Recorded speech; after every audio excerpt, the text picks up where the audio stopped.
Yes, it's Hey Tavis. But I was spending this Shabbos. I'm in lockdown like everybody else probably, or most people in lockdown. And this experience of isolation, it's a very intriguing. I was very frightened about it. What happened was I was finding I had more time to do things.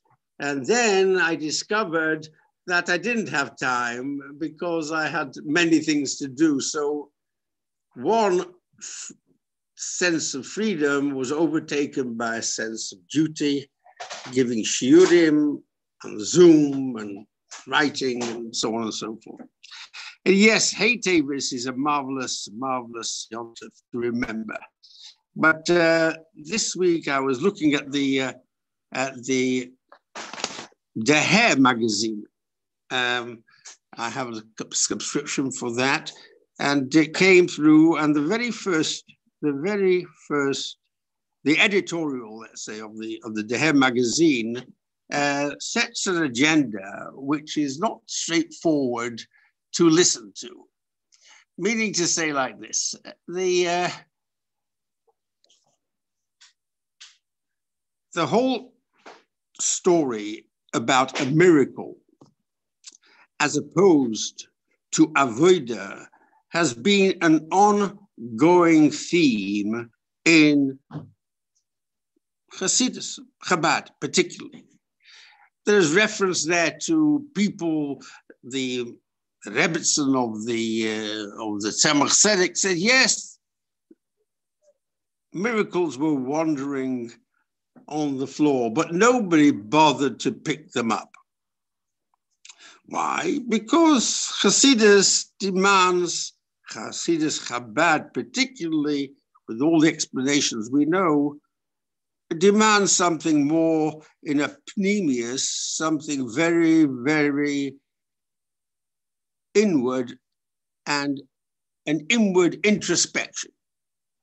So that was a description of the tension between Hasidus Chabad and Hasidus Chagas, the Polish Hasidus, which acknowledged that externally, when you say who is a Chassid, it's focused on levushim, garments, what they wear, shtaimel, langerekel, etc., etc. And Hasidus Chabad was resisting all that, even though the shtaimel, the Tzemach Tzedek is known, I don't know about the Marash, but the Rashab also wore the spodek, and the Friedrich Rebbe also wore a spodek.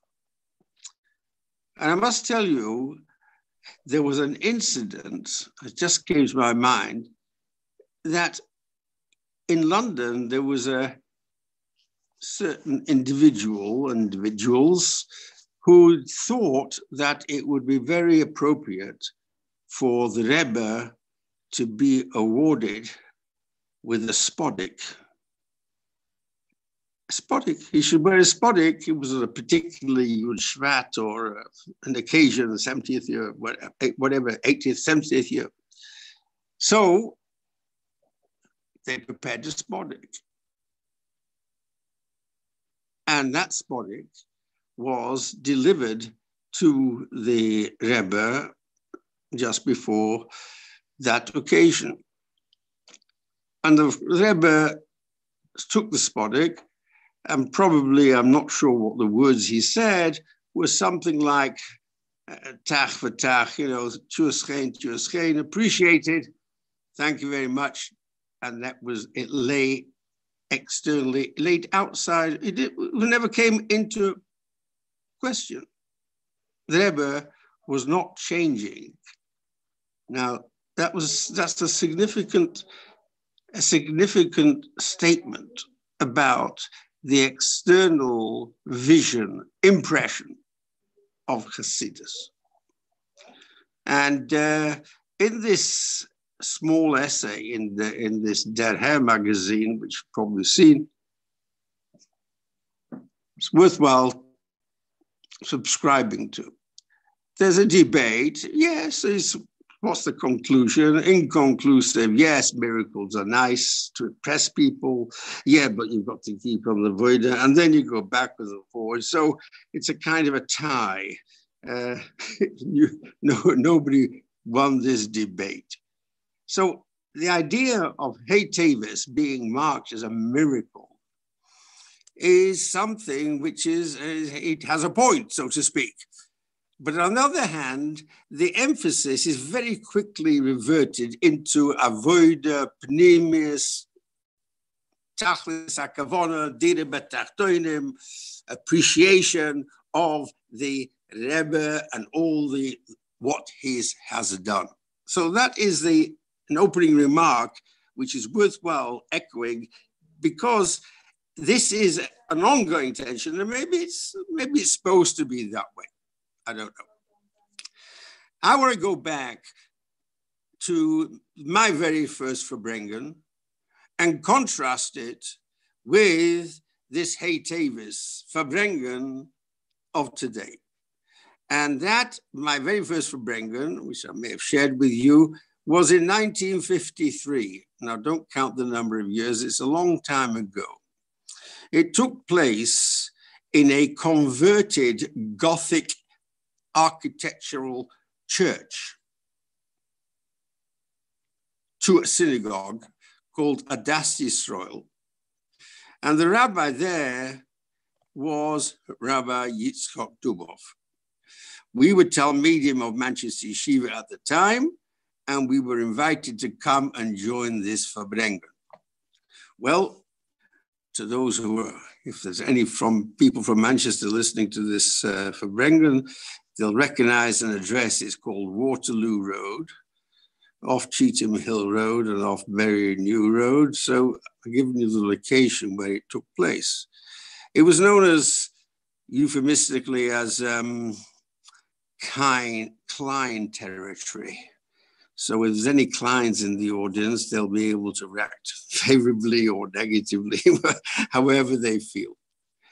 That converted shul didn't have the benefits of central heating. It had a large oven somewhere centered, and generally Yutes Kislev, very cold. And so we were there in this shul. How many people were there? Quite a few Yeshiva Bochrim who come at the invitation of Rabbi Dubov, and there were a number of Balabatim. And this Rabbi Dubov stood up, and it was my closest image in my imagination to the Alter Rebbe, stood up, and he had a whitish beard. So this was a saintly type figure. And he insisted on repeating the story of Megillus Esther, changed into Megillus Yat Kislev. Okay. Did we all understand? I didn't. His Yiddish was certainly, but there was a kind of an aura there. And it was assisted by being freezing cold. So we had to tighten our coats more and more. And that was very difficult to sit in a freezing cold room. And so that was our, so to speak, our hachona to our Verbrengen. And the atmosphere overtook us. And because the atmosphere overtook us, it didn't matter really what was said. All we know that he has to say what he has to say. So that was 1953. Now, fast forward to 2020, the end of 2020. Every one of us is sitting comfortably, very comfortably in our own dining rooms. Central heating, of course, everybody's got central heating. If it's too cold, you switch it up, you put it down. Everything, we are in a classic sense, maybe a happy aloha, not so, we're in the class of mafunak. Mafunik I'm a funak. A mafunak, what's a mafunak? He can't tolerate discomfort. And it's such a reality of not tolerating discomfort that the Shulchan Aruch allows for it. But he says certainly Surim, but a mafunak, if you've reached the stage of mafunak and you want to classify yourself as a mafunak, okay, go ahead. And you're permitted that chumrah. So where are we between 53 and 2020? We're all sitting very comfortably at a Verbrengen with Zoom and all the gadgets and all the things we have to have in order to communicate with somebody across the world is all there for us. No pressure at all. So the first question is, if there's no pressure here, how can a Verbrengen be effective? Because a Verbrengen is associated with pressure. And Amol, that everyone said, you come, and in 770, there was no Mufanokim there. The people were pressurized and crushed, and the lines used to sway backwards and forwards. It was tough. It was tough to listen to the Rebbe. Tough. So what is the ingredient that we have in a honor to a Verbrengen, which should be some pressure? There's either one or two answers. One is, there's no pressure. Have a good time, enjoy yourself, listen to the speaker, you like him, you don't like him, sing a few songs. It's a beautiful experience, but without any pressure. Can there be a beautiful experience without any pressure? Well, I was trained to think, and psychologically, I think people must recognize this. No, there can't be. There can't be any pleasure or joy without pressure. And if you go through the Shulchan Aruch and you go through the life experience, you'll see a mother has children with great pain. During the pregnancy, very often, many months of pregnancy, a woman is forced to sometimes, to stay at home in order to have that child. Or the ones who are better off, they don't have the trouble, but birth pangs they have, and the travails and pain of of having a child is tremendous. And that's why it's explained that a woman has to bring a korban when she's had a child. Why? Because she makes a vow, never again. The pain is so significant. Oh, she brings a korban, so she has another child. So how do you evaluate this Verbrengen? And this is what I'll bring to everybody's attention. Can there be such a thing as realizing a truth with all the beautiful things that are going on? And the answer must be, in the tradition of Chabad, that one has to discover the discomfort.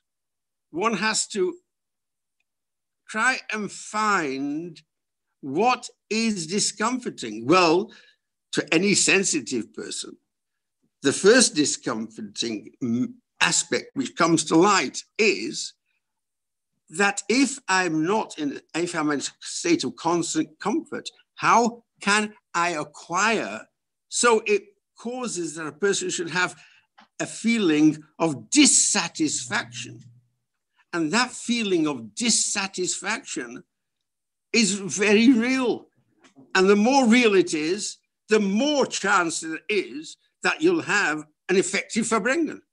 if that's the equation which I'm using at the moment. Now, many people will say, no. Well, and when somebody gets the time and lets me know why no, there has to be some effort, mental effort, excruciating, painful effort in the limit of Torah, which means in Tanya, a person got to apply himself. The whole development of the Sfira HaChochma comes through application. What does application mean? You're looking at something, a problem, you don't understand it, you're discomforted and very irritable because you can't understand it. That irritation. It says in the Maimah in Mitzrayim, they were slaves, they were punished b'choyme uvilveinim. So you can imagine the Jewish people in Mitzrayim, they had to haul rocks, choyme uvilveinim, bricks. There was no rocks in Egypt, as we know. There was bricks that had to make them. And then they had to make them with straw. And then Paro was giving less raw materials and less more materials. And he wanted the same number. They went through hell. So Chassidus again and says, you know what? We have the equivalent today. Equivalent? What do you mean equivalent? Yes, because choyme do kal v'choyme, Levenim do libun hilchasa. Let me just say like this. When you're having to work out a kal v'choyme, looking into what is genuinely understandable as something which is kal, lighter, and choyme, something which is more severe, then you have a kal v'choyme. And libun hilchasa. Libun hilchasa. What do you mean libun hilchasa? The halacha has to be purified and clarified. So that pain of kal v'choyme over veinim, do libun hilchasa, that is a substitute for our effort in redeeming the Reish-based Netzutzas ve'erev Rav Olabitom. There were 200 Netzutzas HaKadosh from the 288, which there are. There are 288 sparks of Kedusha waiting to be redeemed. 202 were redeemed by Mitzrayim. And the left, 86, which was left, which is Gematria Hateva, 86 is Hateva, 86, that is now our task from the redemption from Egypt 2,448 years ago. And now we're in 5,081, 781. Those are the number of years that we have had to make an effort to redeem those Nitzitzis HaKedusha. So it says in Hayom Yom about the Baal Shem Tov, he knew where those Nitzitzis were, where those sparks were, so he went there. He sent a shliach there to those in these places. Now it's all wrapped in derech hatev, in a natural phenomenon. And the natural is that if you go in the street and you meet somebody with a gilui of the Baal Shem Tov, which the Baal Shem Tov said, every person you meet in the street is behashkocha protis, and that hashkocha protis, that divine individual providence, because it is God himself, Atzmusai umahusai, which is directing your footsteps in this place. Ashehechi misadi gova. God prepares the place where you go. So to miss that opportunity of telling somebody, first as a Lubavitcher Rebbe, God has not left us. We have Chassidus, we have Pnimis HaTorah. Then in some way, a mashuhu, we redeem ourselves, so to speak. And if we don't use the opportunity, then chas v'sholom, it's a continuation of the golus. So that is the contrast between the two situations of 1953 and today. And if anybody's got some questions on that, they can ask somebody and find out whether it's not true. Maybe it's not true. So that is the first point I want to say. The second point I want to make is about haters. Now, since the Hair magazine has paskened that you're allowed to call yourself a chassid if you appreciate miracles, and there's some Maramakomis which are really very powerful. Maramakomis are letters from the Frierdiker Rebbe to the Rebbe. They found that. So it's very problematic. Well, let's say haters. So what's haters? Well, I must tell you, my first experience of haters was on Yud Beis Tammuz. How'd you like that? Innocently, maybe not so innocently, I came to 770 because I had a friend who I wanted to introduce him to a Verbrengen, and he came along with me, and he didn't speak English, and I had him, he had in his ears one of those things.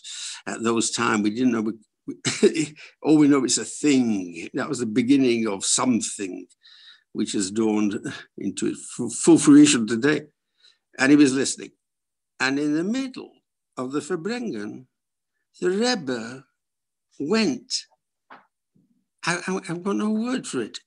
He raised his voice very much, and he started to speak loud and even in pain. He was full of angst and dread. Angst means you're anxious about something. So he changed everybody's mood. And for a year and a half, however long it lasted, till Hey Tavis of the Geula, people were very, very frustrated, and no less than the Rebbe himself. The Rebbe used to go to the oil very frequently, and he stayed a long time. And he stayed after Shkia for an hour or two, and he came back and davened mincha. Now, that sounds completely, well, to a simple Jew, it sounds completely out of order. I remember in the Machzike Hadas in Manchester, we used to daven in a shul called Machzike Hadas. This was from the Polish mainly. It was at number 17 Northumberland Street, and I think the Mancunians present will say that it's still going on. In that shul, again, there was only an oven, freezing cold. So I went over to a Yid. He was one of the two Yidden in the shul who had a beard. The rest didn't have a beard. The Balabatish Yidden, a lot of them had been survivors or whatever. So I went over him. I said, "Tell me, Wolf." His name was Wolf Dresdner. So I said, "Tell me, Wolf, what's it the Meister mit Lubavitch? What's Lubavitch?" Ah, Lubavitch. See, Lubavitch redet so. Sehr müde fast zwei Sachen. They're frightened of two things. For the Eibishter, they're frightened of the Eibishter.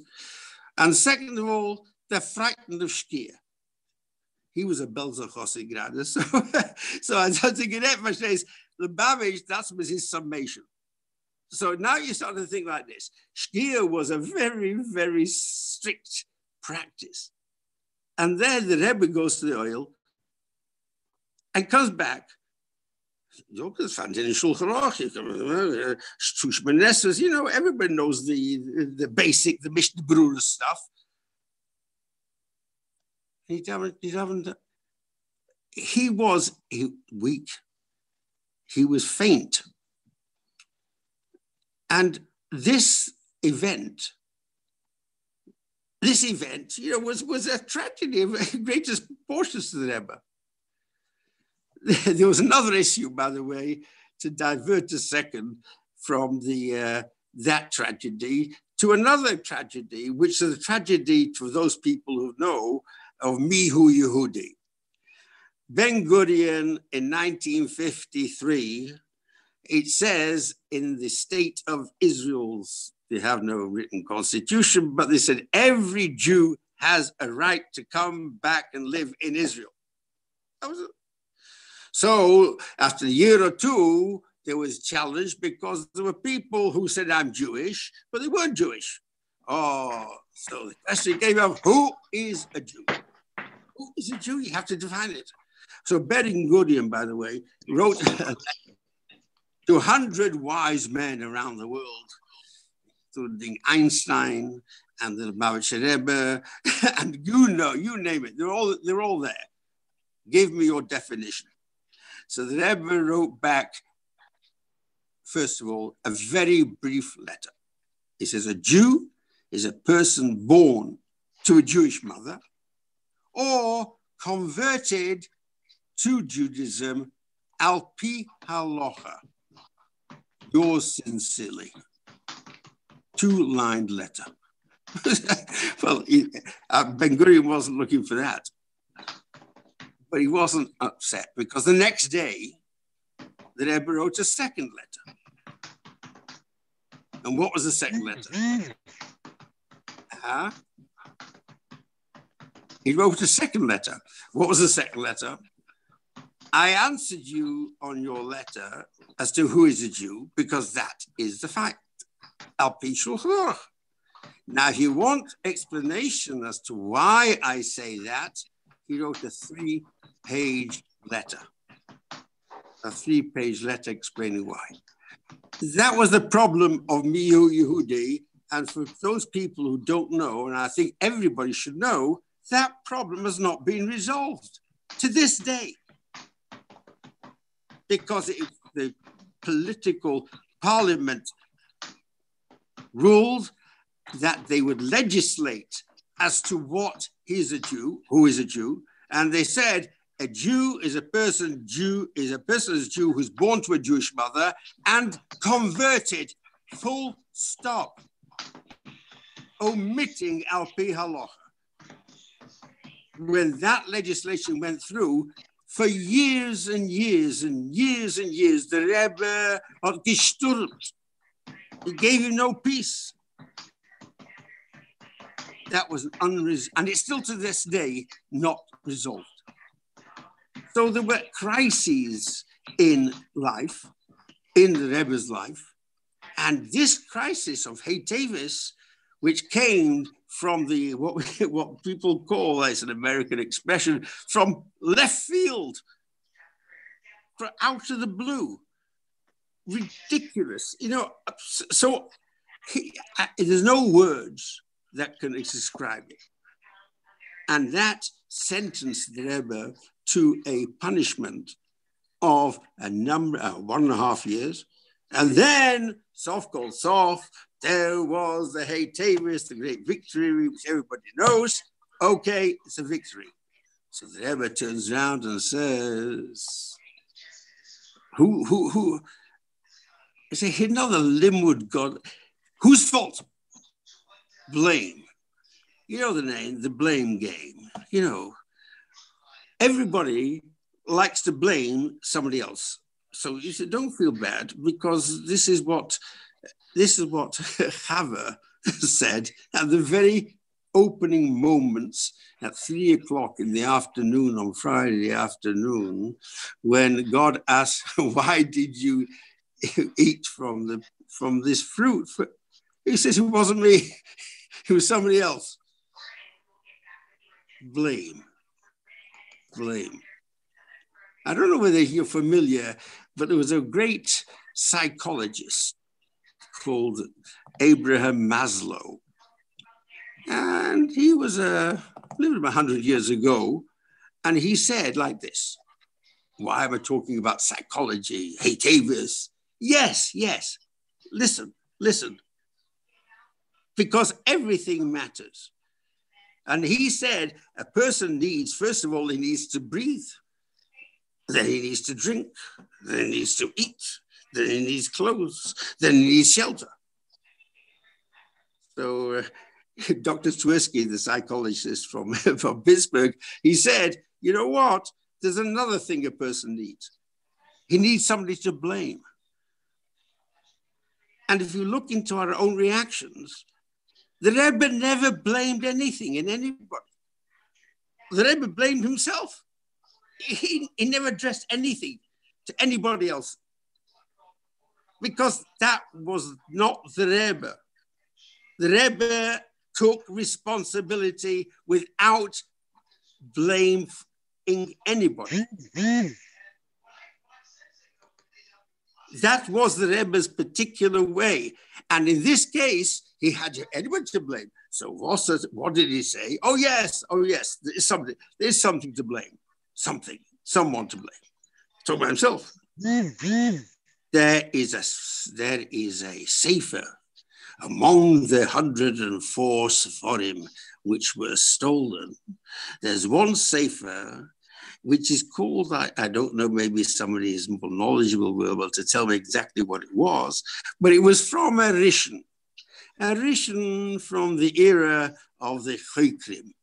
The Chokrim now are called philosophers. The English translation for Chokrim is called philosophers. The word Choker means, you should investigate and understand well. So this is, they were looking into what's made the Eibishter. Achdus Yisrael is a munah in the Eibishter, and then the concept of Echad, which is a second mitzvah.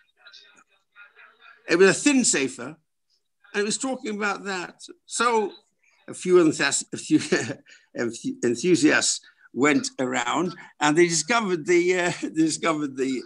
sefer. I'll tell you something. I'm already looking at my clock. It's half an hour. Ich habe was noch zu sagen. A lot to say, but we'll make a break for it when it clicks. But then again. Di danotzach, ay, ay, ay, ay, ay, di danotzach, ay, ay,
Okay, Rabbi Vogel. L'chaim. First of all, l'chaim, everybody. Whoever is protecting us for so many years will continue to protect everybody, and everybody will be blessed with a good year, a Shana Tova, a new month, a new year, and very happy days. bis zum Kommen von Mashiach Tzidkenu l'chaim. Amen, Chaim. Rabbi Pייוויש, we'd like to really know when at first were you invited to get involved in and the details around it? If you want to know that, first of all, there's a mistake, I think, in the question. When was I invited? Nobody is invited. I think to anything. One assumes a sense of identification and responsibility. And when the first moments, I want to say it was at this Verbringen of Yud Beis Tammuz. The Rebbe was speaking with such passion. I was genuinely, I like to test what I'm saying. Yes, I was trembling. And there was, a kind of a tearful response, because I've never, ever seen the Rebbe in this position. Never. And he was speaking to an audience who knew nothing, all right, that 99% of the audience knew nothing. There were, of course, a few people who knew before, but we knew nothing. And suddenly this thundering voice of the Rebbe, and it went on for a long time. And it incorporated this famous saying, giving a warning to everybody that if they are holders of any of these Sepharim, they should know they're holding bombs in their hands. And very soon after that, he said, in order that these bombs should be converted into Zisa apple, sweet apples, one should immediately get the Sepharim back. Now, I knew an antique book collector, which many of you will know, Jack Lunzer, Oliver Sholem, and he was a great collector. He had a lot of Sepharim. So my first port of call was to Jack Lunzer. And I schlepped with me a tape recorder. The tape recorder was about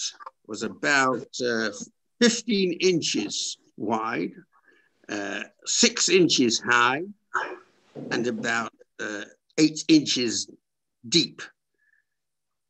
It was one of those tape recorders which was on, I don't know what words to call them, what they're called. I don't know what they're called. Anyway, there were these big tape recorders. And I plonked this tape recorder in his room, and he sat quietly, and we listened to this Yud Beis Tammuz Verbringen. And he spoke Yiddish, and he understood Yiddish, and he smiled to me. He says, "Bombers, Zisa apple." Okay, I own up. The Zohar, Krakow Zohar, well, some year, about 400 years ago, 300 years ago. Right, that's number one. What else? Another sefer. I forgot what's it. 2 or 3 Sepharim. Takonas Hevra Kadisha of Amsterdam. This was written on parchment.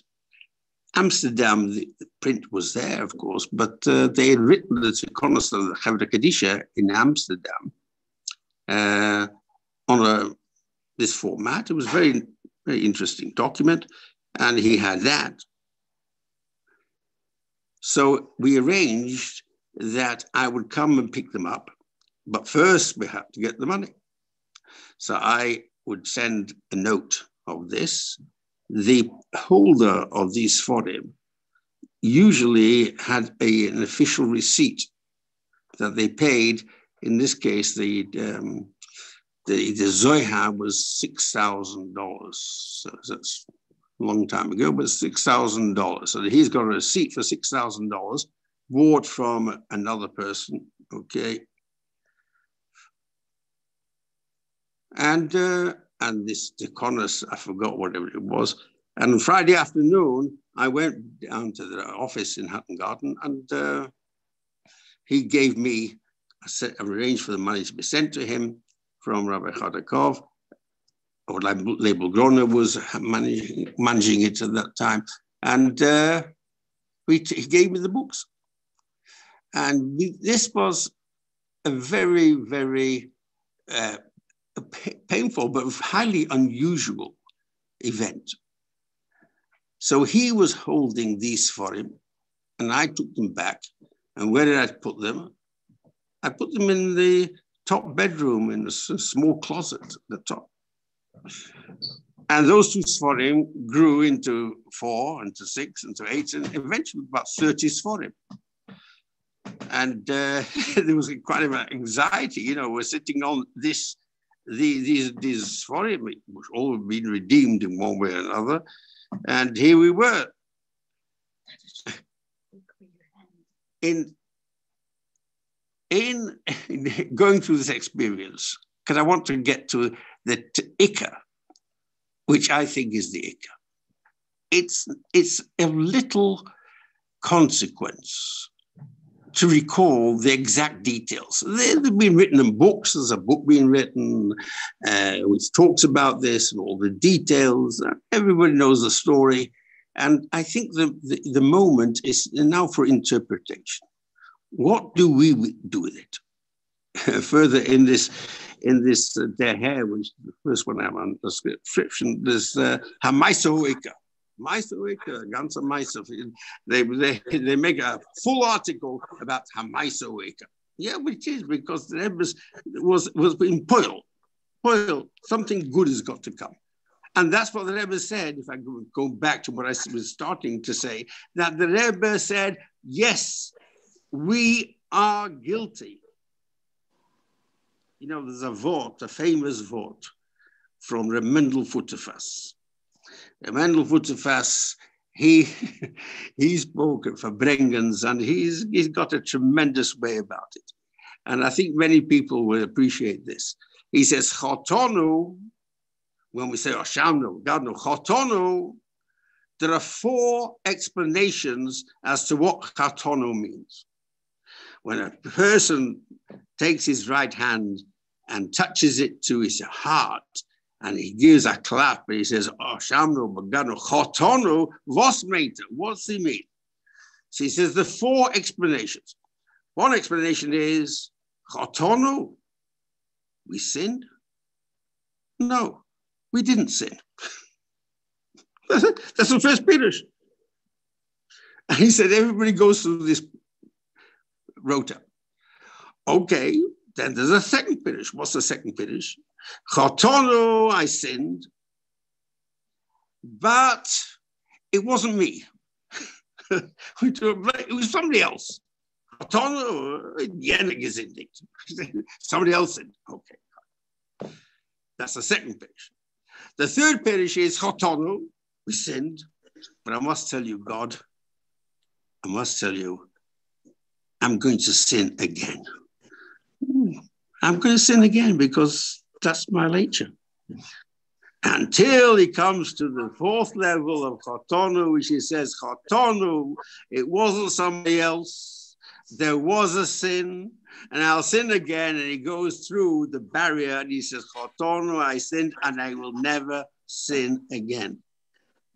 So if you want to examine, it's not Elul now. Elul is not the time for this type of drosha and vetla. The Rebbe, when he said Chotonu, we have sinned, he was the only one who was saying it, because he was the only one who picked up the responsibility. There's a very powerful psychological vote. management in management, which is good to share. Responsibility devolves onto the one who accepts it. It's not something hängt in the Luft. Who's responsible? Who's responsible? Responsibility, it devolves, it finally falls on the person who accepts it. And the only person who accepts responsibility is the Rebbe. At that moment and forever. There was once a mice in Yechidus. Rabbi Vogel, I'm really sorry. I'm going to interrupt a second. You mentioned before that people know the story. There's lots of youngsters here on the group here who are not aware. And I think that you, Hashgacha Pratis, just a minute. I think that Hashgacha Pratis, you mentioned your first encounter with Rabbi Dubov, where he kept on insisting the Megillah of Yutes Kislev. Even though the story had been heard before and before and before, we're still reading the Megillah, we're still reading the story of Yutes Kislev. And it is, to us, it would be very precious to hear the details involved in the run-up to Hey Tevis. So we appreciate all the gems and the pearls that are coming our way from you, and they're refreshing. And we haven't had this for a while, but don't underestimate. We really would appreciate, and everybody on this is hoping to hear those details. So if you want to, if you don't mind, I'd love to home you in on that. And then obviously the Fabrengen will lead from there to understand the meaning of this, the deeper meaning. Well, I don't want to come back to you and offer some disagreement, but I must tell you, there is, in the Megillah is Esther. The Megillah is Esther. Very interesting. 167 words, I'm saying psukim, in the Megillah is Esther. 167. And in the final few words, the Megillah says like that.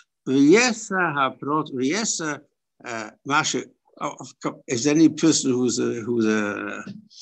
reads the Megillah here, Haloi heim kesuvim v'sifrei modai uporas. They're written. The Rebbe has printed so much. Everybody should go back to the books they have. And if they don't have the books, they should get the books. And they should read it, because the story is, from its simplest way, that someone stole the Rebbe's books from the library. And the Rebbe took him to court. And the court ruled that he has to give them back. End of story. And that is a very, very succinct review of what happened. You want to fill it in with a few more details? Go ahead. But I don't know all the details. And not that I don't know the details, some of the details I've forgotten, because I'm focusing on what I want to focus, and that is Hamaisa Ho'eka. If some of the details come up in the wash, fine, okay, so Zanazoi. But this is not an educational class for a group of Hasidim who are the Babish Hasidim, committed to what they are committed. They will find out the details. So thank you very much for your offer. I just prefer, if you don't mind, Rabbi Itzinger, because you have ultimate power. God has given you ultimate power. Wow, sounds shocking, yes. You have the power to put everyone on mute. So when you talk about power, well, I remember a few things, Vashne. So let's not trade in that word. I just say, L'chaim, responsibility. The Rebbe said, we are responsible. But So nobody wants to hear. You want to hear about checks. You want to hear about Nissim. You want to hear about this and this and this. You want to hear this stuff. I'm telling you, you want me to give a document on it. I've promised you in the last 5 minutes and 10 minutes, I'll tell you those things. But listen to what is Negea Lepoil. Responsibility. So anybody who wants to join the Rebbe and say, I am also responsible, let them say, that's very good. But the Rebbe said, I'm responsible. And the Rebbe was gekrenkt during that period was full of dread of what could happen. And people are still trying to get their heads around it. Dread. You saw him. No, nicht gefällig. Print a more. Okay, fine. The responsibility that something was cranked the Rebbe to the degree which I've tried to, not very well, to portray to you, is your responsibility and your responsibility and my responsibility and my responsibility. Every single individual, it devolves onto the people who accept the responsibility. And he found a sefer. He said, "Not Masakin." So he chose a book. He chose a short book. I don't know why he chose that book. Maybe it's the only book which he didn't neglect. I don't believe he neglected any of the books. He was bucking all the books. And the Kamesi Purim about how the Rebbe's memory never faltered. Ma'aseh Khan's got through a whole Ma'aseh story. So we're talking about this sefer, which talks about Achdus Hashem. There's a din, a mitzvah of Emunah Hashem, and there's Achdus Hashem. And I want to go on. I want to give you forward notice.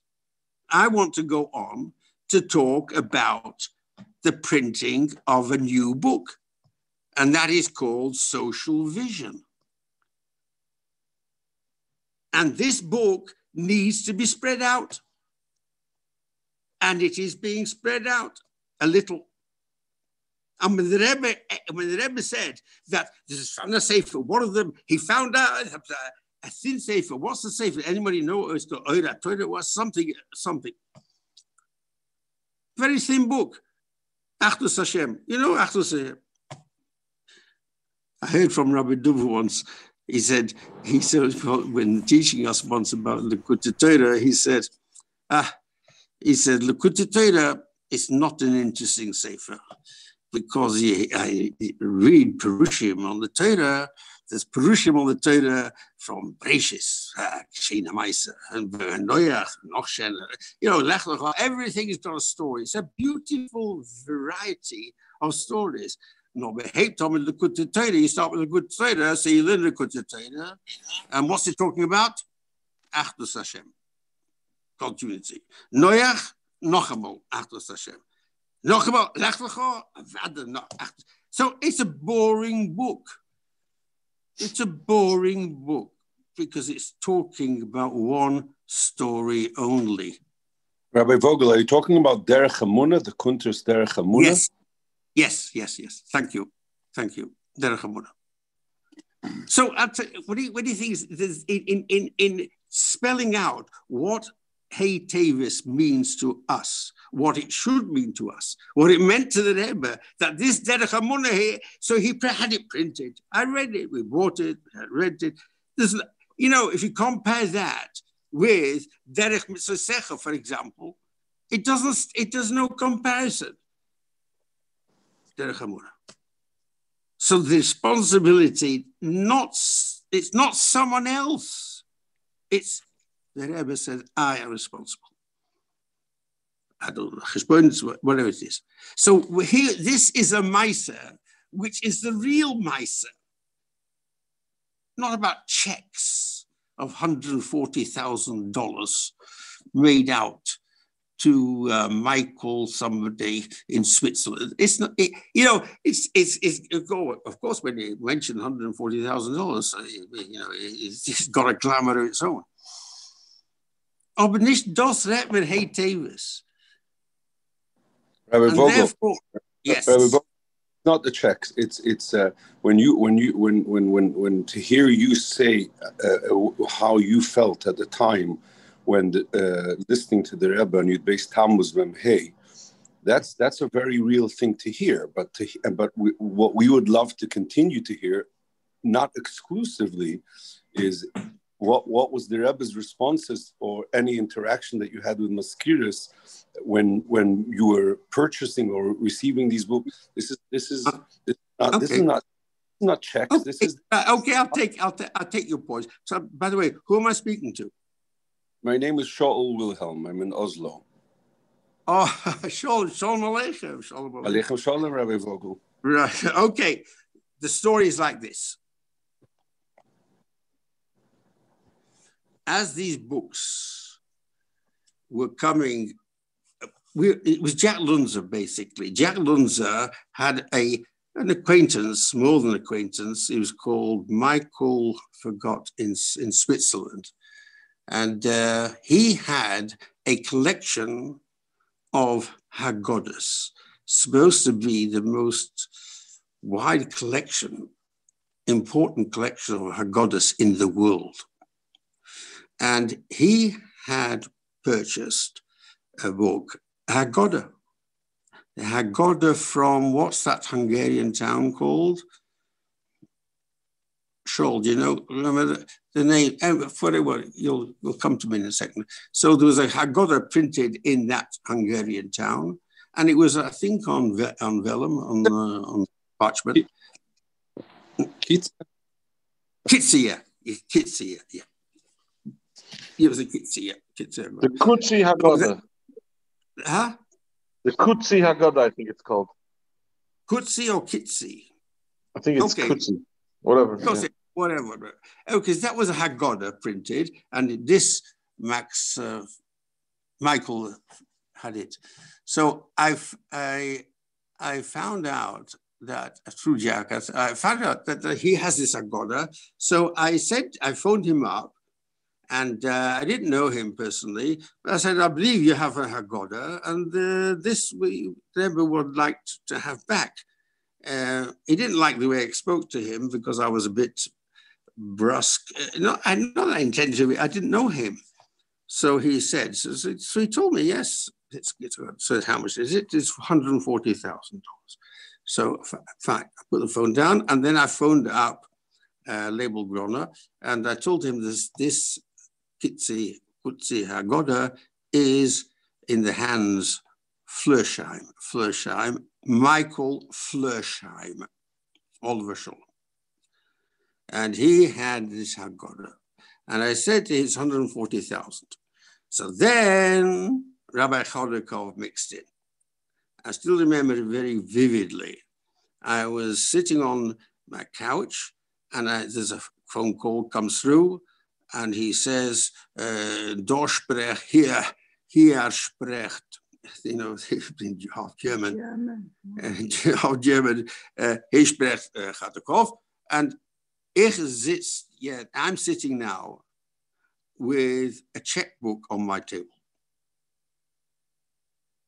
And I have a pen in my right hand. And if you will tell me to write a check for 140,000 to this person, I will write it. I am now your shliach. So I was so overwhelmed, I said, Rabbi Chodakov, excuse me, I need to think about it. And I put the phone down. So I was free of that confrontation anyway. And 5 minutes later, or less, I phoned him up. I said, yes, you should write the check. And he wrote the check for $140,000. And that went to Flersheim. And that book, Sefer Haggadah, was picked up by Rabbi Rosenfeld in Zurich. Mendy Rosenfeld in Zurich. Yeah. So that's the story with the check. Didn't the Rebbe listen to the conversation? But did you hear anything from the Rebbe about this? Did you hear anything from the Rebbe? Was there any response from the Rebbe in your involvement in this? There was. I wasn't looking for that involvement. I wasn't aware of that involvement, but there was once an involvement because when I was talking, I collected those number of books together, and we're growing in number. They came to about 30, 34 until I gave them over to the Yeshiva Bocharim, who were I think that was the first kitta of the Yeshiva Gedola in London. I gave them over to each one because it was, nobody should suspect, because if it's antiques for him, it could be valuable. So we gave over to each one two Sforim, and they took it back. So at the time when I had about 10 or 12, so I said to Rabbi Groner, what should I do with them? So he said, I'll find out. So he talked to the Rebbe, and the Rebbe said to him at that time, as he reported to me, Zogem, we darf warten, weil kriegen noch. He can wait because he'll get more. That was one of the responses from the Rebbe on the Sforim coming back. Right. So that's interesting. That's interesting because the Sforim in Eretz Yisrael, the Rebbe said to keep in Eretz Yisrael. Correct. Yes. There were 104 Sforim in all, I think. That list of Sforim was given to me by Lebel Groner. It was 104 Sforim, the date, the name of the Sefer, the Mechaber of the Sefer, the year or whatever it was, and how much they'd bought it for. And so I didn't, as I said before, there were 30. I said those were in Yisrael, yes, they went straight back to wherever they went. And there was I saying this, it's difficult. I must go with Shola. Let's see, evaluate. You are of age this year's. I'm of age this year's. Mandy Itzinger is age of this year's, and children of these years, and so on. So everybody's coming in to this review from two things. First of all, a lack of knowledge, which we all have the lack of knowledge, but also each one is coming in with his own perspective. And all the perspectives are created, limited by understanding through the ages of the various individuals who are coming into this fabric. So it's not easy to measure your words speaking to a 10-year-old or a 20-year-old or a 30-year-old, 40-year-old, and they've got different backgrounds. And many I don't know. I know a good number of this group because they're for English. So it's more important, I think, for those individuals around this Farbrengen table to focus on what they particularly are interested in and to explain it, deliver a moving, captivating, if you wish, a talk which will move people from their present situation. And let me go back to social vision in a second. This social vision, we tried to start marketing it in February 2020. Now, February is a very important date. That was pre-COVID. Okay, pre-COVID, it's a normal situation. March was already COVID. So any plans were interrupted. And then in September, there was talk like all governments are just at this moment, as each one of you know by their own experience, the government, the leaders of this nation are completely confused about what to do and how to handle this problem. But nevertheless, we, Shluchim, have to do what we have to do. And we have to talk about our experiences, which will be a follow through to this end, Hamaisa hu ho'ika. And the Maisa is Afotzas Hamayonas Chutza, to the very, very chutza, which does not only mean like Norway, which is geographically chutza. It doesn't even mean Norway because of the remnants, the few remnants of Klal Yisrael who came from the Holocaust there, and a few other indigenous people who live in Norway. It means the wider world, and everybody's in a wider world, whether you're in London or you're in New York and Sao Paulo, in Chile, wherever you are. In this magazine, by the way, there's a wonderful article in this Der Herr magazine about Meir Zeiler. Meir Zeiler crept to fame when he had a picture of Lord Sieff, Marcus Sieff, Lord Sieff, the chairman of Marks and Spencer, and the chairman of the Weizmann Institute in Israel, and he put on tefillin. And that made waves all over the world. And it's continuing to make waves.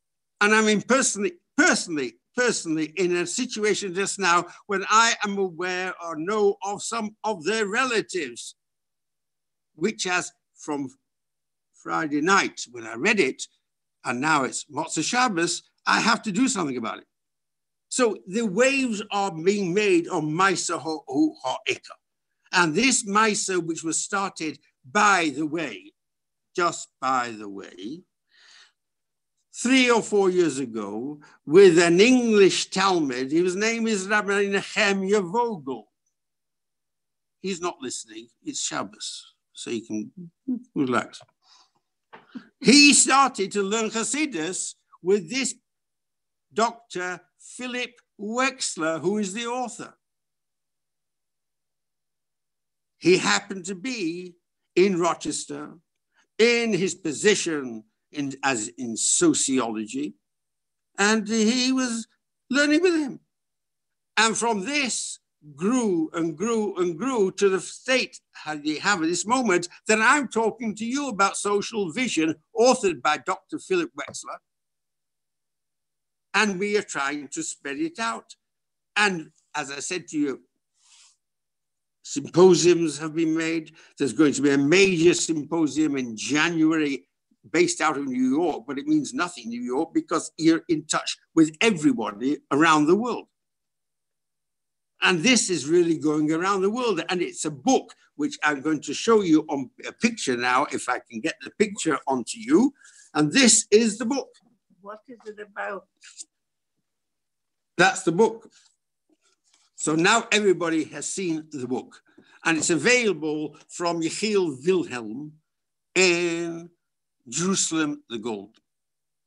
And I push people to read it. What is it? It's a description of how the Rebbe, yes, this reads as follows. Let me read it to you. At the top page with the picture of the Rebbe, and he says like this: the Lubavitcher Rebbe's transformative paradigm for the world. Now, for those people who don't understand the Lubavitcher Rebbe, they have to be told that there's such a person who is the Lubavitcher Rebbe. Then we have to translate what transformative means. Transform means to change from one position to another. Paradigm, what's his paradigm? What's his paradigm? Paradigm means a meaning. If anybody wants to offer an alternative translation, what it means, a meaning for the world. So it's like this. So this book, we believe that it will offer a transformative paradigm. It means if you read the book, you will be transformed to see how this book can help the world. And it's not Tov Reish Samach Vov. And it's not Eta. And it's not Derech Mitzasecho. And it's not Likutei Torah. It's not even the Maskil Ha'eson on Biurim and Tanya. It's none of that. It's letters which the Rebbe wrote when he first found out in 1963. 1963. And don't pretend that it doesn't matter to you because you weren't born in 1963. It does. It still matters. It still matters to what you're doing today because the Churban that happened in 1963 is ongoing today. What is the Churban? What happened? So I'll tell you what. And it's vital to know. There was a custom in America state schools that they would repeat what is called, don't ask me what it means because I'm not American, it's called the Regent's Prayer. The Regent's Prayer was said in every single school in the United States. Certainly in New York, millions of children, Jewish and non-Jewish. What was the prayer? The prayer was,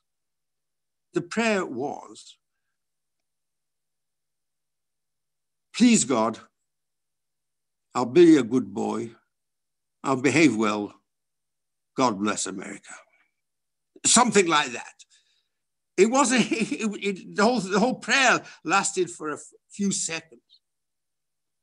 Came along a few members of the Reform movement and said, this is an interference with the Constitution of the United States, which declares that there has to be a division between state and religion. Very simple words. And to the shame of the Supreme Court in America, it was carried by a majority of 5-4. 5-4. 5-4, 4 against. And that decree was enshrined in the Supreme Court in the United States. The Rebbe, when he heard this, started and mounted a campaign to change the Constitution or change this or change this. It cranked the Rebbe that there were people being brought up now in America and they were missing this prayer. By instant Stiebel, nobody knew about it. But the Rebbe cranked it because he was talking about Klal Yisrael. Klal Yisrael means each and every Jew. So up till now, they had some recognition of God. How? 20 seconds, half a minute prayer to God was the minimum, actually minimal. Can't get less than that. And the Rebbe had gestürmt, and he said shluchim, and he sent this, and he sent this. And he wrote letters. And this is the letters which are extracted into the social vision, which is the first point which is made in this book, and that is social vision means social. What does social mean? The Rambam, by the way, he doesn't paskin, but he said the Rambam in one of his writings, he says, Ha'adam hu medini. Ha'adam hu medini. So what does that mean? The Rambam, everybody knows the Rambam. Medini. Everybody knows, by the way, the 40 years this year that the Rebbe instituted the learning of the Rambam. So everybody's got a very great derech eretz and deference to the Rambam.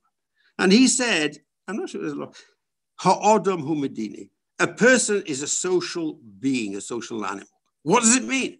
It means that a Jew is influenced by an other, and another is influenced by a Jew. That's his natural condition. And Asher al-Kain, when people don't have the opportunity to recognize and say a bracha, or not to say a declaration in the faith of God. So this is what's in this social vision. For many pages, it's taken out the tampsis of what the Rebbe said. Now, frag badia. I ask you, everybody, what are you doing in picking up that painful experience of the Rebbe and be mefetz Hasidus, which is, I think, believing in God and recognizing one God comes under the category of Hafot Samayotis. I'm not being cynical about this. This is the reality.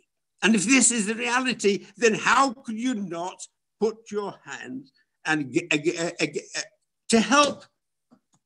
And then he talks, by the way, in this piece, he talks about Rabbi Lipska's attempt for the prisons in America. Well, senators and congressmen have given support. It's a major struggle because what the Rebbe believes is that there should not be any punishment of prison. Prison, imprisoning a man, denying his freedom is not part of God's attitude in the Torah. It doesn't exist, exceptionally. In some cases it does, but you take him in. And so he's battling it, and he's giving voice to it, and he's giving voice to the Rebbe who puts the arguments. And he's talking about Herman Braniver's thought in gaining energy from the sun. And other matters too, which are the 6 principles which he talks about. So when you talk about this experience which he had in Tavis was a terrible thing, terrible, unbelievable. Okay. So we come now to celebrate it. Celebrate. $140,000. Yeah. Another few things here and there. I didn't tell you that Jack Lunzer on Friday afternoon, this is what I heard from his daughter. His daughter said, did he not tell you that on Friday afternoon when you came to the office to pick up those books, he sold a major parcel of diamonds which were lying for years? Did he not tell you about this tremendous miracle that happened? So I said, of course he didn't tell me. If he told me, I'd ask him for more money. So why should he tell me? Of course, the miracles that goes on here and there, of course they were, but this is the major debate which is recorded in this the Hair magazine, which was an old going on problem. But now coming back to what we say about this social vision. So I just want to say L'chaim again, and after that, we'll have another sniggun, and after that, we'll have another weiter schmooze. And if I get caught up with this social vision, I'm not going to say I'm sorry. I want to get caught up with it. L'chaim, everyone. L'chaim. L'chaim v'levracha.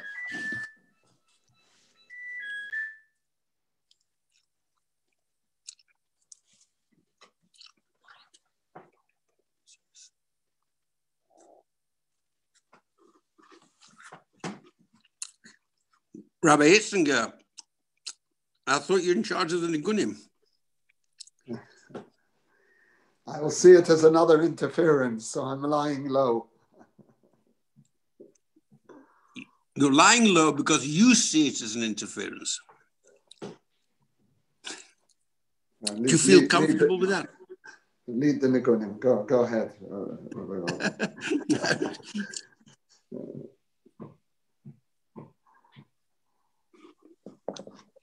Ay, ay, ay, ay, ay, ay, ay, ay, ay,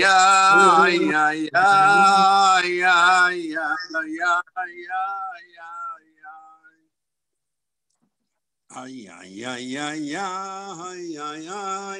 ay.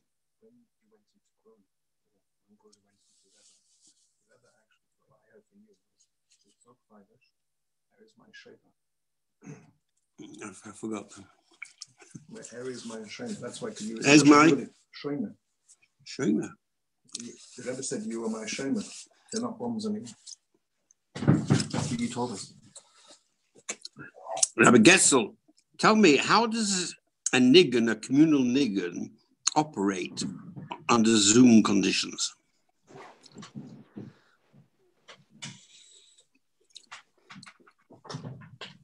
I think we need like a shliach tzibur to sing a nigun and be shemea ka'oina, because otherwise it's very difficult. It doesn't sound that great. But so you're the shliach tzibur. Du halst the shofar. No, not for nigunim, no. Maybe you take this job yourself. Kleine Digata, they have a bank vanker.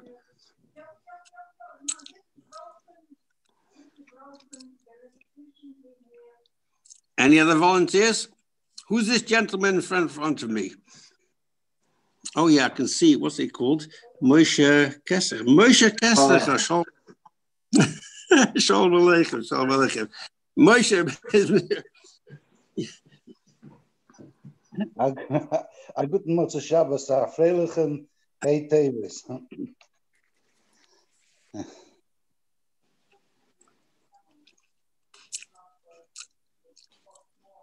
You want me to initiate Rabbi the meeting? Rabbi Shvei. Who's Rabbi Shvei? Is Rabbi Shvei there?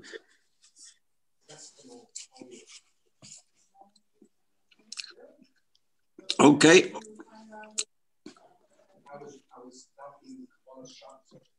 Who's this Rabbi David? Rabbi David. Who's Rabbi David?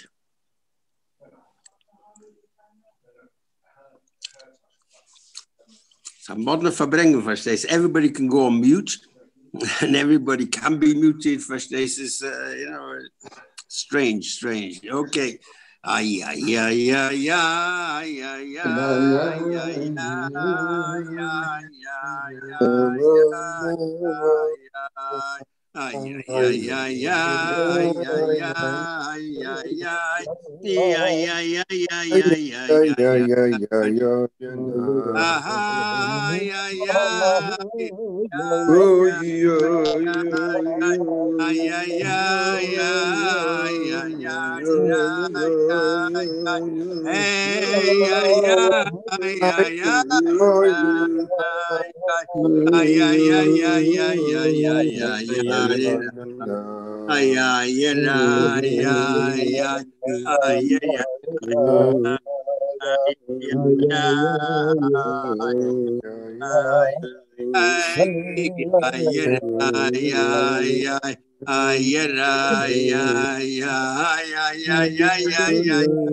Okay. At the very beginning of this, we were asking before about the beginnings, who gave responsibility. I said took responsibility because for anybody who has some idea is automatically conscripted into the into service. We all understand this, and we all understand this. This is the way a Chassid behaves. At the beginning, I was in conversation with Reb Heschel Gorman. Now, Reb Heschel Gorman, I presume he's not here, but he lives in London, and he has Sforim. He has a collection of Sforim himself, a very special collection. So he knew what was going on in the bookie, they used to call them the bookie world, the books. And he said to me that there's a collector of Sforim who's a Geder Chassid, and his name is I think Yankel Heitner. And is Malabos in Gold Screen. And I feel that he's got an interest. His name is Yitzhak Heitner. Yitzhak, okay, Yitzhak Heitner, thank you. And he has an interest, you know. Anyway, so I phoned him, or he didn't want to speak to me. And I wrote him a letter or something. Anyway, the end of the story was that he did have Sforim, which came from that collection, which had been sold on the open market. And he had them. But he didn't want to communicate directly with me. But he would do it through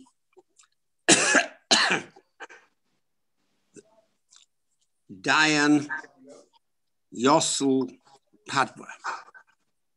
And Dayan Yossel Padwa is the son of the late Av Bezdin by Henoch Padwa. And he's a Rav. He lives in, I think, in Homely Road. And he said he will do it through him. So how do you arrange it? Because the Rebbe had said like this: anybody who wants to return the books, should, as we said before, give a receipt for the purchase of the book. Or if he did not have a receipt, then he should go to a Rav,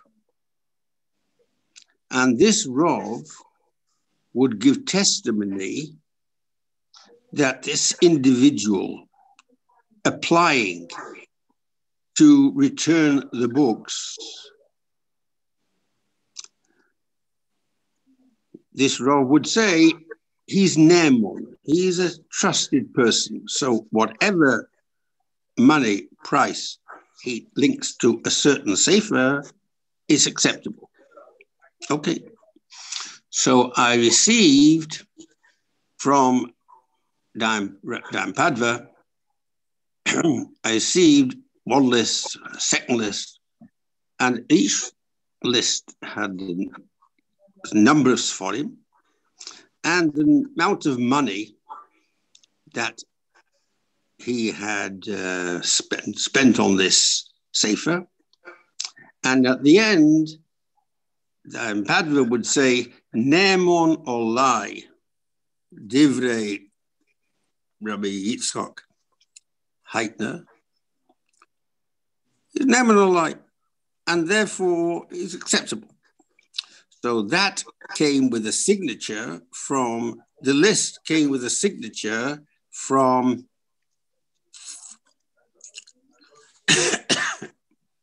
from the Dayan Padwa. And against that, the money was returned. It wasn't large sums of money, £400, £600, whatever they were. So I added up to total money, and then I gave the money. And it happened once or twice. And then Dayan Padwa said to me, by the way, I need a bracha from the Rebbe. Because I offered him, I said, is there any cost? You know, after all, you're doing a service, so do I have to pay you anything? So he said, no, you don't have to pay me anything, but I need a bracha for his daughter. His daughter was not unmarried at that time, and he needs a bracha. So I wrote back to the Rebbe, and I told the Rebbe what he had said, and he's a bracha, and he gave his name and his mother's name, his mother's name, and fine, okay, that was the bracha. 2 weeks later, Dayan Padwa called me up and said to me, the bracha is mekim geworden. The bracha was fulfilled. So everybody got what they needed, what they wanted. That was a time, by the way, I did recall. I don't know if in America they know it, because in America, the Rebbe offered tremendous brochas to all people who came to him from wherever and wherever. And in France, not England, because there was a company called Trans World Airlines at that time, TWA. Okay, so TWA. So TWA had in their offices fax machines.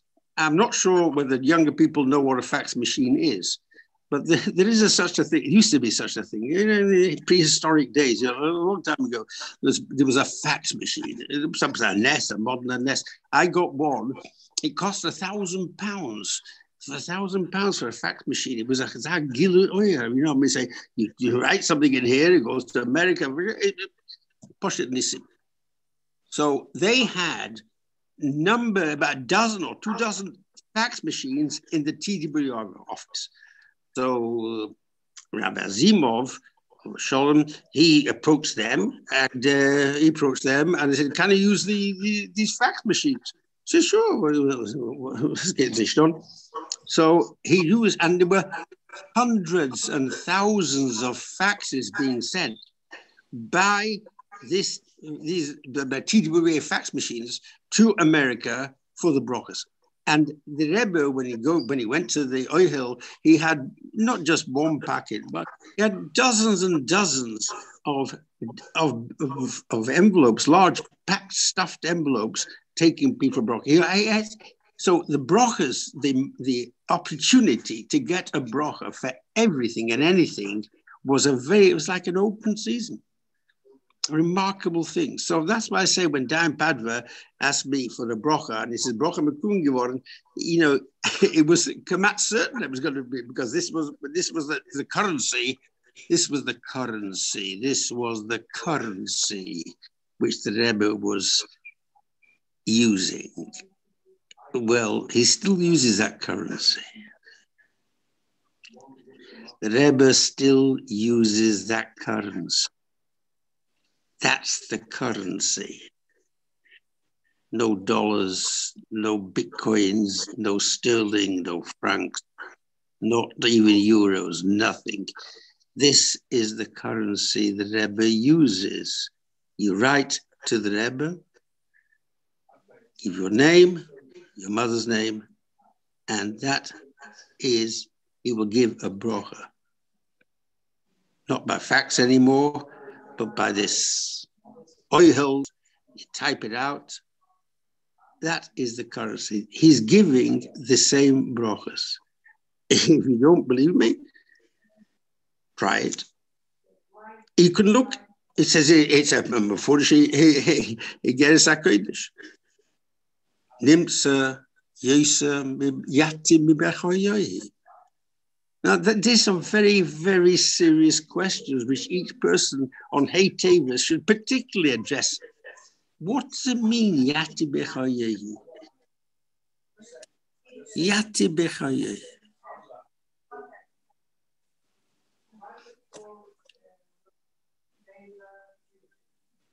If I'm quiet, it's because I'm quiet. I think everybody should be quiet. This is the moment. And therefore, when you talk about asking brochas of the Rebbe, to believe that the Rebbe is here is not something which the world understands. But that is life. We are on one side. That's why we're called Jews, or rather Hebrews. We always came from the other side. That's the nature of a Yid. And certainly the nature of a Hasidic Yid, and certainly the nature of a Chabad Chosid, that we are forever on the other side. And if you're not on the other side, you should think twice about where you are.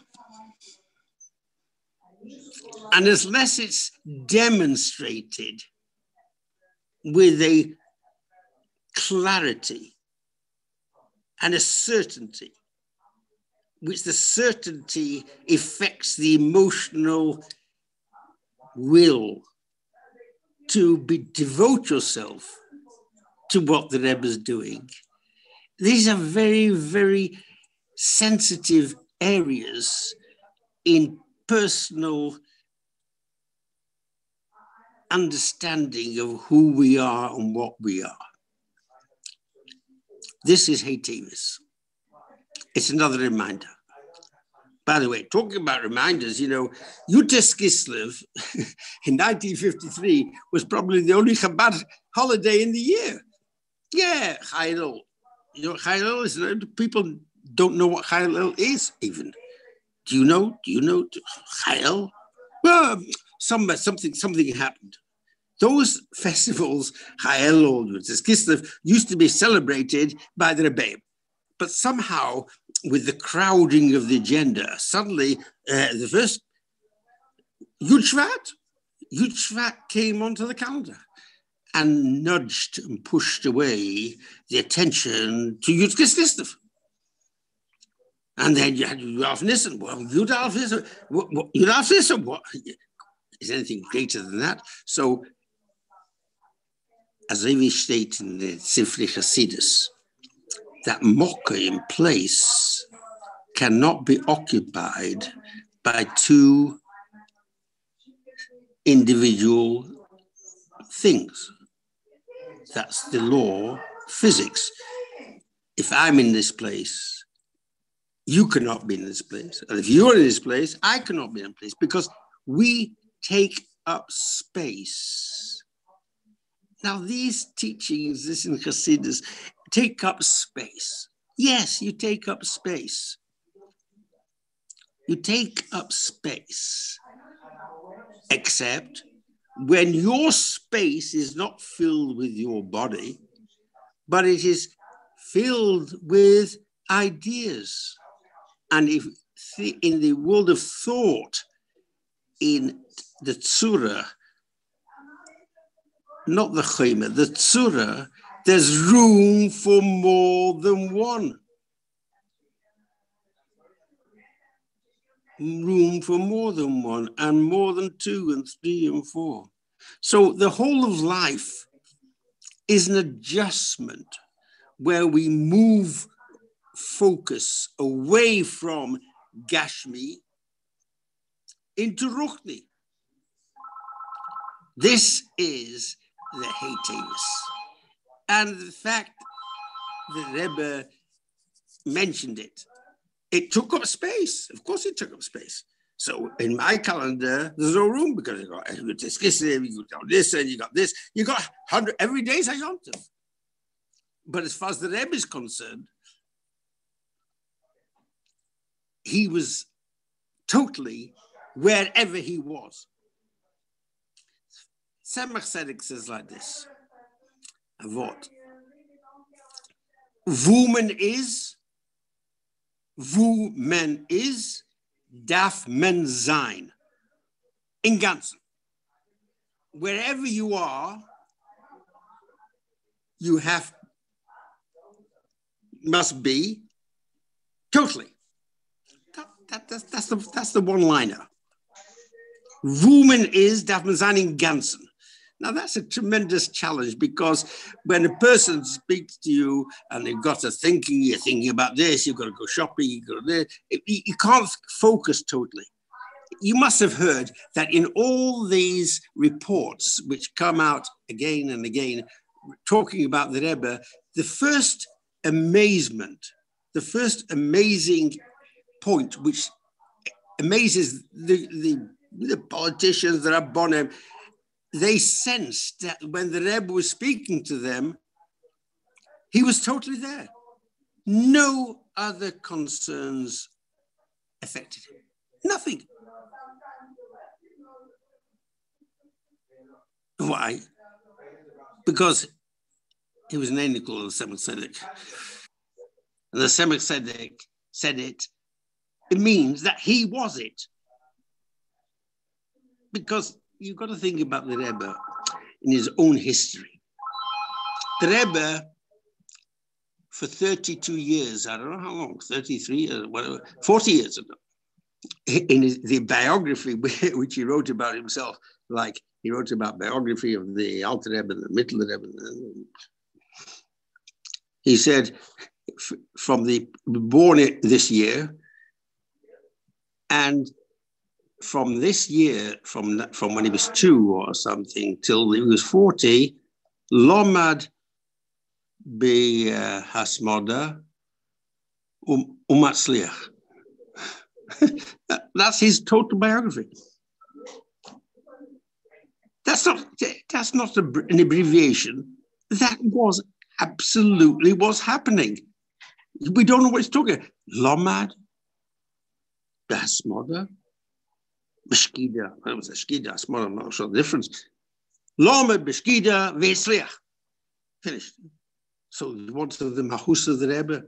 So just in case you need actual qualifications, you'll hear a story there, you'll hear a story there. But this is what he worked on himself. There was tremendous avoida, I can only guess, but there's little glimpses here and there which have pisgomim, as woman is Davman Zanin Gansen. So this, when he talking about Hey Tavis, somebody came along and challenged the whole structure. And the Rebbe said, wait a minute, this is not just a challenge for books, a Yerusha of inheritance of the books. It's a challenge to the whole of the Rebbister. Wasn't it? Somebody's challenging that the Rebbe, Kaviochel. So nobody felt that threat. There were Hasidim at that time who said, look, we'll pay it off. We'll go to the people and we'll do a deal with them and we'll get the books, you get the books back. And the Rebbe said, no. He refused the offer. What's Pshat? You can tell me Pshat, what Pshat is. Because we don't understand. We don't understand it. We're not kelim to understand. But at least we can talk about it.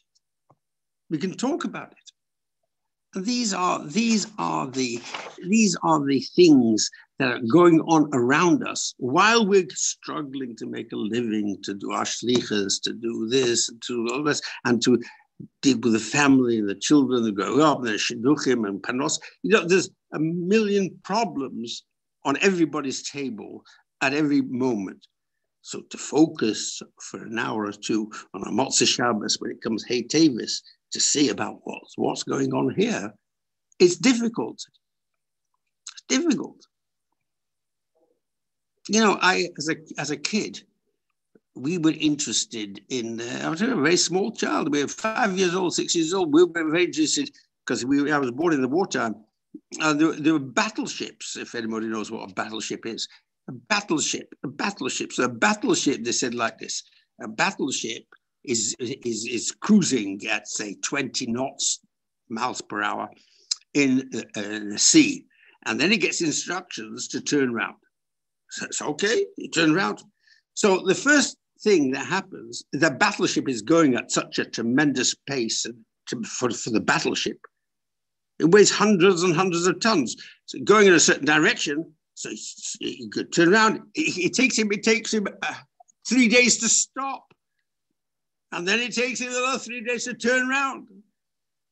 So this is a battleship. So we're not much different than those battleships. See, to turn a person around genuinely is a voida gedola.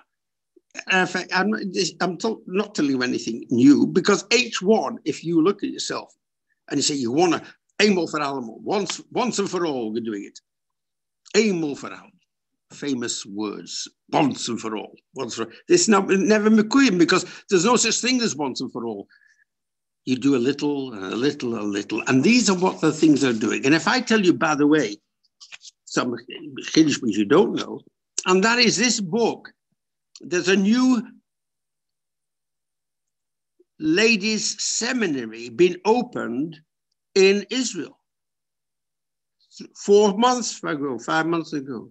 And they have adopted social vision as a book which is compulsory reading for the students.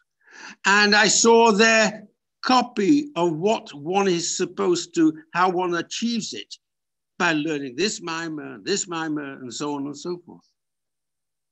And this is happening while I'm talking to you. And other institutions are beginning to adopt the same principle because they've discovered that in this book, it's not about the Rebbe. Another about the Rebbe. Great, very great, very great. 100,000, a million. It's not about that. It's about the Rebbe, what I want you to do. I want my teachings, Hafotzes Hamayonas Hutza, going right back to the story of the Baal Shem Tov, when he decided he would make Aliyas HaNeshama. How you make Aliyas HaNeshama, maybe some people know how to do it. The Baal Shem Tov knew how to do it. Meaning to say, he moved out of this world, translated into English, because in English, it sounds stronger. If I talk to you in Hebrew and Yiddish, it's a diversion. He had Aliyas HaNeshama. And he went there, and he saw everybody, and they were all happy. So it's the Baal Shem Tov. Why are they happy? Why are they happy? Oh, maybe they're happy because they think I've passed away. Maybe they're happy because they think I've passed away. Oh, no, but I haven't passed away. I'm still Aloretz. I'm still down here. I'm still down here. Always. And he's up there. So he went into the Heichel Mashiach. You know what Heichel is? Do you know what Heichel is? Do you know how many Shomas or small Shomas are stored in Gan Eden? It's not real to you and to me because you can't touch it. Can't touch it. Famous word from the Ruzhner. The Ruzhner gesagt hat so. Am Holze gesagt hat so. Ich hab nicht kein Guf. So the Hasidim around the Ruzhner were amazed. So there was one shtickle Kotzef there, and he slowly went to the Ruzhner and he touched his body. So he says, Rebbe, ich tap Guf, I'm touching your body. Oh, sagt der Ruzhner. Weil du tappst mit Guf, feelst du Guf. You're touching me with your body, and that's why you feel a body. Ich habe nicht gebucht. Ich habe nicht gebucht. It's perspective. The Rebbe continues on different perspective. What he's doing now, that's why pigeons say, you're addressing somebody. Whatever.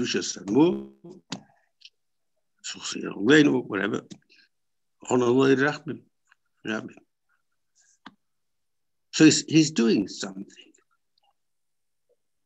And that's what the Rebbe is doing. So he's in touch with all this reality. He has a completely different perspective. In Hasidus, we talk about it. Hasidus, we talk about, what do we talk about?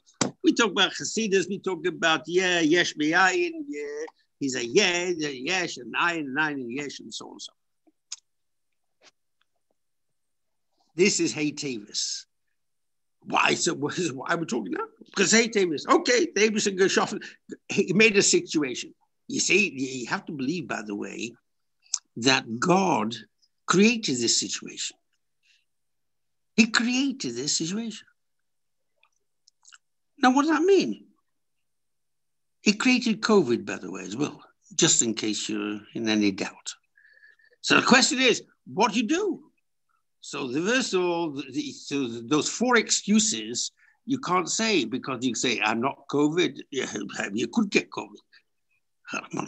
So it's disturbed the world.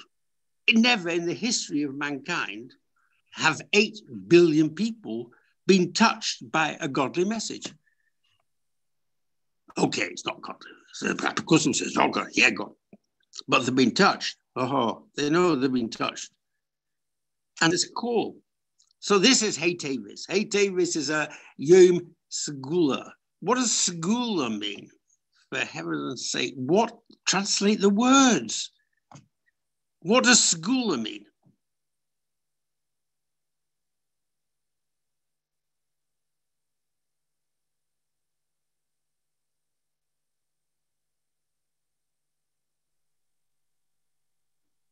Rabbi Itzinger, are you still there? Did you go home?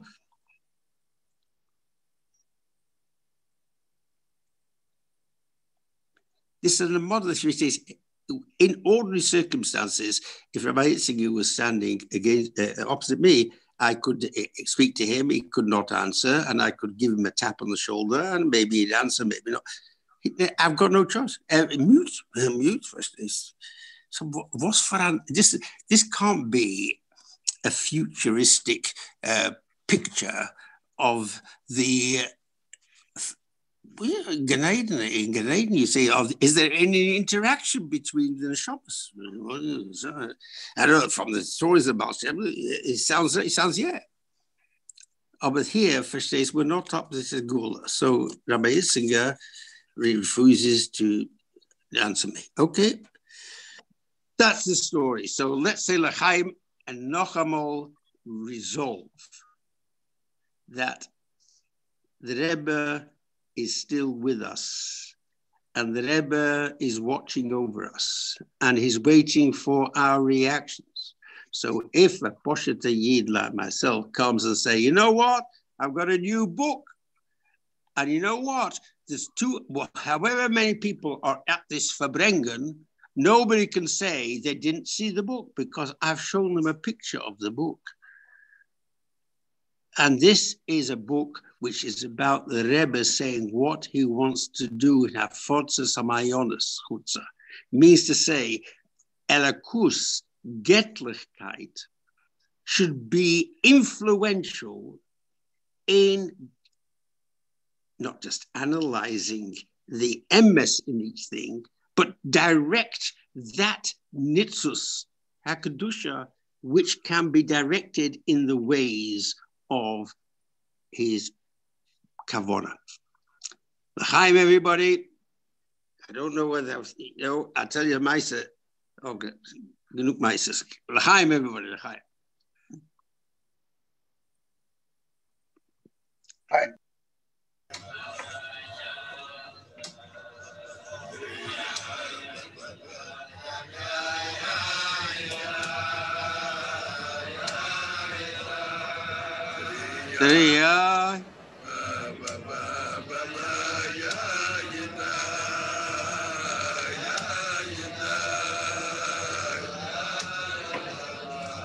That sounds like Rabbi Khan, no?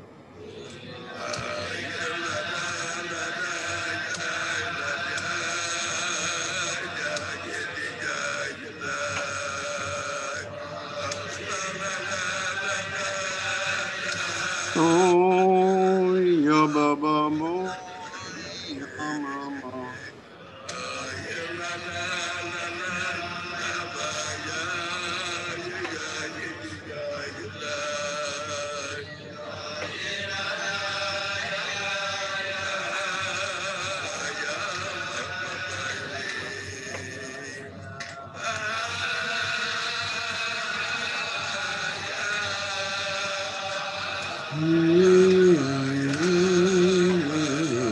Ya da da ya da ya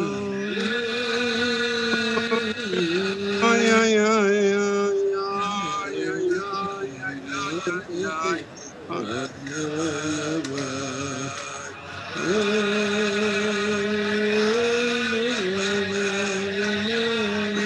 ya ya ya ya